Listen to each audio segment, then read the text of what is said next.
How to practice English alone at home. বাসায় একা কিভাবে ইংরেজি প্র্যাকটিস করবেন এবং ইংরেজি শিখবেন।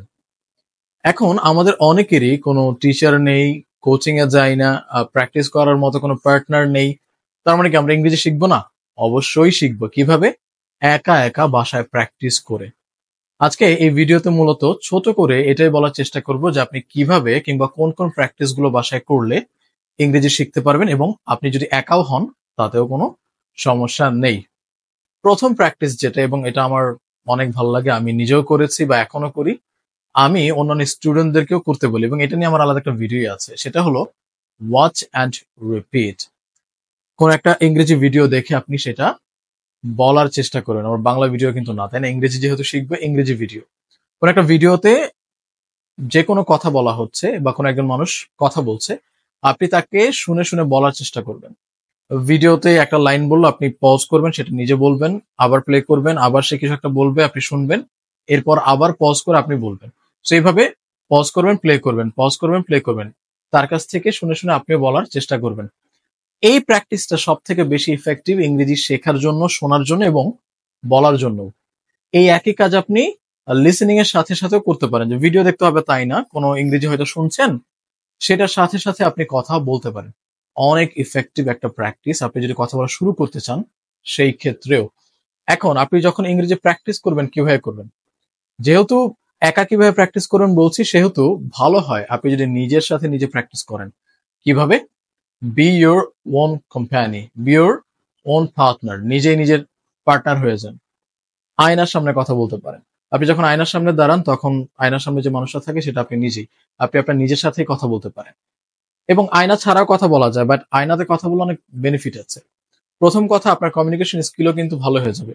আপনি যখন আয়নাতে আপনার নিজেকে দেখবেন, আপনি বুঝতে পারবেন যে আপনার এক্সপ্রেশনটা কেমন হচ্ছে, আপনার আই কন্ট্যাক্ট ঠিক হয়ে যাবে, আপনার বচন ভঙ্গি বা শরীরের ভঙ্গি এগুলো সব ঠিক হয়ে যাবে, তাই না? কারণ আপনি বুঝতে পারবেন যে আপনার আহ, বাইরের অঙ্গভঙ্গিগুলো কেমন হচ্ছে। সো এইটা একটা খুব উপকারী বিষয় হবে যে আপনার ইংরেজি শেখা হলো, প্লাস অন্যান্য কমিউনিকেশন স্কিলের যে টুকিটাকি ব্যাপার, অঙ্গভঙ্গি, কথাবার্তার ধরন, এগুলোও ঠিক হয়ে যাবে, বিশেষ করে আই কন্ট্যাক্ট।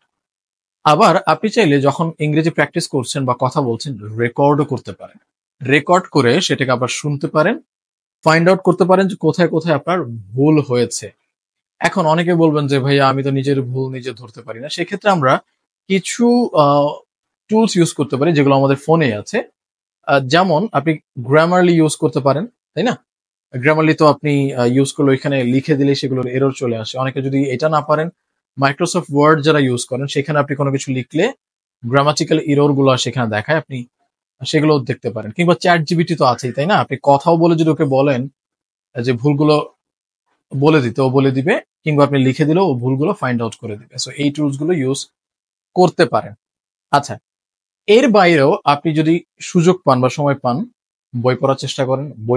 বই পড়ে দেন এটাকে নিজের মতো করে বলার চেষ্টা করেন যে আপনি কি পড়লেন। যদি কারো লিখার অভ্যাস থাকে, টুকিটাকি লিখতে পারেন, এটা একটা ভালো প্র্যাকটিস। সো মেইন দুইটা প্র্যাকটিস যেটা আমি করি, বাকিদেরকে বলি, আপনাদেরকে বললাম, সেটা হলো ওয়াচ অ্যান্ড রিপিট অথবা লিসেন অ্যান্ড রিপিট। আপনি দেখে দেখে রিপিট করবেন কিংবা শুনে শুনে রিপিট করবেন। অ্যান্ড সেকেন্ড, আপনি মিরর দেখে দেখে ট্রাই করবেন। একটা জিনিস অবশ্যই আমাদের মনে রাখতে হবে, যারা এখন প্র্যাকটিস করছি বা শিখছি, ভুল করব এটা নিয়ে কোনো ভয় পাওয়া যাবে না। আপনি কথা বলা শুরু করেন, আপনার ফ্লোটা আসুক, সেটা সব থেকে বেশি ইম্পর্টেন্ট। আমি কয়টা ভুল করলাম, আমার মনে হয় হচ্ছে না, আমি তো আটকে যাচ্ছি, আমার কারেক্ট ওয়ার্ড আসছে না, এগুলো নিয়ে চিন্তাই করবেন। আপনি যে স্টার্টিংটা করেন, ছোট বাচ্চাও যখন কথা বলা শিখে এত কিছু চিন্তা করেন, আপনি যে স্টার্ট করেন, আপনার ফ্লোটা আসুক, ভুলগুলো আস্তে আস্তে কারেক্ট হয়েই যাবে। আশা করছি আপনার ইংরেজি জার্নি অনেক ভালো কাটবে, আমার সাথে সাথে আপনি অনেক বেশি শিখতে পারবেন। এই আশায় আজকের মতো বিদায় নিচ্ছি। আল্লাহ হাফিজ।